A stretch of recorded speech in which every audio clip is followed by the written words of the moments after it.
menghilang di malam gelap.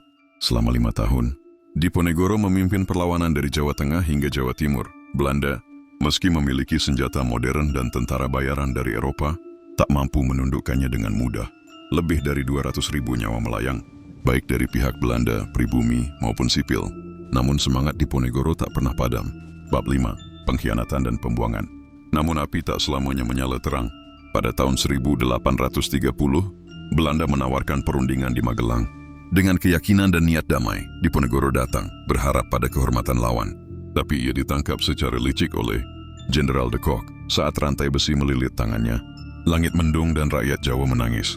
Ia diasingkan ke Manado, lalu dipindahkan ke benteng Rotterdam di Makassar.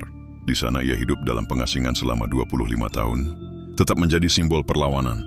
Ia tak pernah tunduk, tak pernah menulis permohonan ampun, dan tak pernah lupa pada tanah Jawa yang ia cintai. Bab 6, senyap di ujung senja.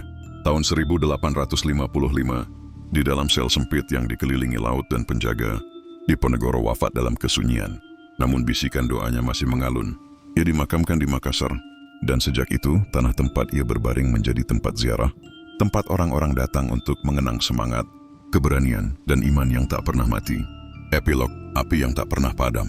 Pangeran Diponegoro tidak pernah menjadi raja di atas singgasana emas, tapi ia adalah raja di hati rakyat. Namanya menjadi lambang perlawanan, tercetak dalam buku sejarah, dijadikan panutan oleh para pejuang kemerdekaan, dan disanjung sebagai pahlawan nasional.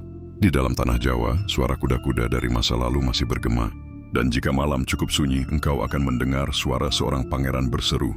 Selama bumi masih dipijak dan langit masih dijunjung, penjajahan tak akan pernah kuterima. Penutup warisan sang pangeran. Selama hidupnya Diponegoro memimpin Perang Jawa 1825-1830,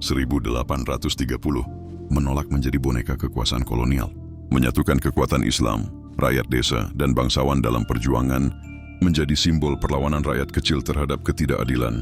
Menuliskan kisah hidupnya dalam bentuk Babad Diponegoro, autobiografi yang menjadi warisan sejarah dan sastra yang luar biasa. Bab 2, ketidakadilan yang membakar hati. Tegal Rejo yang damai tak selalu bisa menenangkan hatinya. Semakin hari, Pangeran Diponegoro mulai menyadari bahwa tanah Jawa tengah digerogoti oleh kekuatan asing yang rakus. Ia melihat dan mendengar sendiri jeritan-jeritan diam yang keluar dari ladang, pasar, surau, dan sawah. Bukan suara tembakan atau genderang perang yang terdengar, tapi suara yang lebih sunyi, suara penderitaan yang tertahan. Pada suatu siang yang panas, Diponegoro turun ke pasar. Ia mendapati seorang perempuan tua menangis di